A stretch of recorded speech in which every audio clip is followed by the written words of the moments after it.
Your barley sits beside a mud brick granary. A scribe presses a reed into wet clay. One mark records what your field produced. Another records what the storehouse keeps. No coins change hands. Yet your tax has already been paid. We tend to picture taxes arriving with money, laws, and grim little forms. The oldest clue breaks that picture. We will see why grain gave rulers an advantage, why surveyors measured fields after floods, and how a war tax learned to enter a pay packet. The puzzle is practical. How do you take a share without making the producer hide, flee, or fight? Chapter 1. The first marks. No one left a tablet saying, "I have invented tax." We cannot prove the exact first payment. What we can prove is what happened next. Around 3200 BCE, scribes at Uruk, an early city in present-day Iraq, filled small clay tablets with accounts. They tracked grain, animals, workers, bread, and beer. These were not modern tax returns. They were something more basic. They gave institutions a memory. A collector could count sacks today. A tablet could preserve that count tomorrow.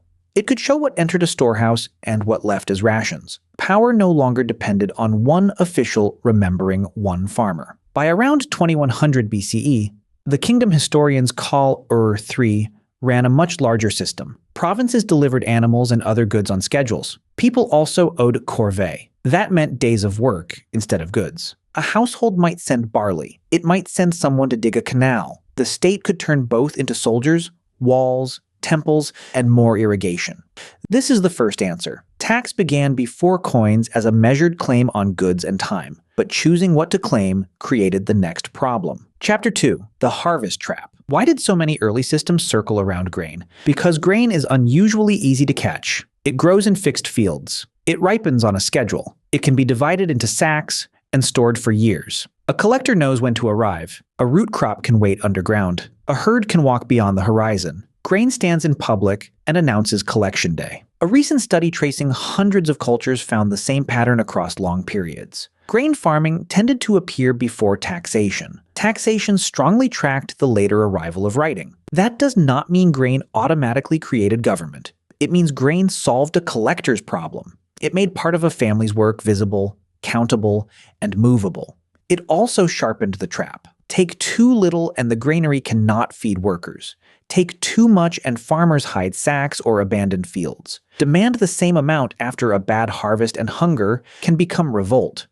So a ruler needed more than collectors. A ruler needed a way to estimate what each place could actually produce. The tax system had to learn to see. Chapter 3. The measuring rope. Ancient Egypt shows that change almost like a diagram. A wall painting from Thebes shows a squatting scribe recording a harvest. Behind him, an inspector sits on the grain pile. The workers bend below them. The count sits above them. Another scene, painted around 1425 BCE in the tomb of Rechmir, shows towns delivering local goods. Those deliveries represented shares of assessed wealth. Egyptian officials also counted cattle to judge wealth and available labor. They watched the Nile because flood height shaped the next crop. They measured cultivated land because one wet field could pay more than one dry field.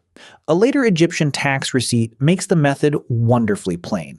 It is scratched onto broken pottery. Officials issued such receipts after measuring a farmer's cultivated land. That measurement set the harvest tax. The crucial invention was not the receipt. It was the link underneath it. This plot had a size. That size had an expected yield. That yield carried a claim. The farmer could dispute the count or conceal a sack. Moving the field was harder. Land surveys turned soil into data. Censuses would do the same thing to people. Chapter 4. The list that bit back. In the Roman Republic, adult male citizens appeared before officials called censors. In principle, the process happened every 5 years. A man declared his home, family, age, and property. The list helped decide military duty, social rank, and property tax. Rome was not merely counting bodies. It was matching names to resources. The empire carried that logic into its provinces through land and head taxes, but a census could feel like the first step in a seizure. In 6 CE, Rome absorbed Judaea as a province. The governor Quirinius supervised an assessment of taxable property. According to the historian Josephus, Judas of Galilee led resistance against it. The count itself helped trigger revolt. That reaction makes sense once you see the method. A census question can sound harmless, but what do you own is very different when an empire holds the tablet.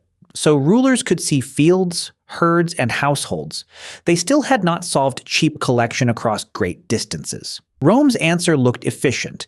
It also planted a different kind of disaster. Chapter 5. The Dangerous Shortcut. The Roman Republic had a small civil service. Instead of sending state employees everywhere, it auctioned some revenue contracts to private groups called publicani. A company promised Rome a large payment for the right to collect a tax. Its profit came from collecting more than the contract cost. For the treasury, this was convenient. Money arrived predictably. The company handled travel, staff, and risk. For the taxpayer, the incentives were brutal. Every extra coin could become someone else's margin. The shortcut survived Rome. In France before the Revolution, the Ferme générale collected salt duties, customs, and other indirect taxes under long contracts. It provided an enormous share of royal revenue. Its most visible creation was a wall. Starting in 1785, tax farmers built a 24-kilometer barrier around Paris. 55 gates allowed guards to charge duties on goods entering the city. It was not designed to stop an army. It was designed to stop untaxed wine, food, and materials. On July 12, 1789, crowds attacked the barriers. 2 days later, the Bastille fell. Taxes did not cause the French Revolution by themselves, but the collection machine gave public anger a target made of stone. Tax farming had solved the ruler's staffing problem. It had made the taxpayer's trust problem much worse. The next breakthrough would remove the collector from the gate. It would reach the money closer to its source. Chapter 6. The Temporary Tax. In 1799, Britain needed cash for war with revolutionary France. Prime Minister William Pitt introduced a graduated tax on yearly income. This was a bold shift. A field could be measured. Income could arrive as rent, interest, wages, or business profit. Much of it existed only in private books. The first system asked people to reveal their total income. That invited concealment and complaints about government snooping. Peace arrived in 1802, and the tax disappeared. War returned the next year, so did income tax. But Prime Minister Henry Addington changed the machinery. The law split income into 5 schedules based on its source. Land went into one part, farming went into another. Investments, businesses, and public jobs had their own channels. More importantly, tax could be deducted where income arose. A bank could remove tax from interest before paying the investor. The collector no longer needed to chase every coin after it moved. The system could intercept part of the flow. After Napoleon's defeat, petitions flooded Parliament. In 1816, lawmakers abolished the tax again. People cheered the end of an emergency measure that had peered into private finances. Then, in 1842, Prime Minister Robert Peel revived it during peace. He presented it as temporary. It has remained in continuous existence ever since, so Britain's first income tax actually ended twice. The method survived both funerals. In 1944, another war brought pay as you earn. Employers now deducted tax as wages were paid. Collection had moved from the harvest to the household to the source of the money itself. Chapter 7. The Real Invention. That is how humans invented taxes. Not with one law, one king, or one clever percentage. They built a chain of methods whenever the previous one failed. The deeper change was visibility. Grain made effort visible. Records kept the count alive. Surveys tied claims to land. Income schedules found wealth while it moved. Force could collect a tax for a season. It could not make a system stable. Tax farming proved that efficiency without trust can build a wall and a crowd to tear it down. A lasting tax needs limits people understand. It also needs a reason people will accept. The revenue may fund protection, roads, debt, schools, hospitals, or things bitterly disputed. That dispute is not separate from taxation. It is the bargain inside it. Look at the tax line on a pay packet. It descends from that mark in wet clay. The scribe became a payroll system. The barley pile became income. The old trap never left.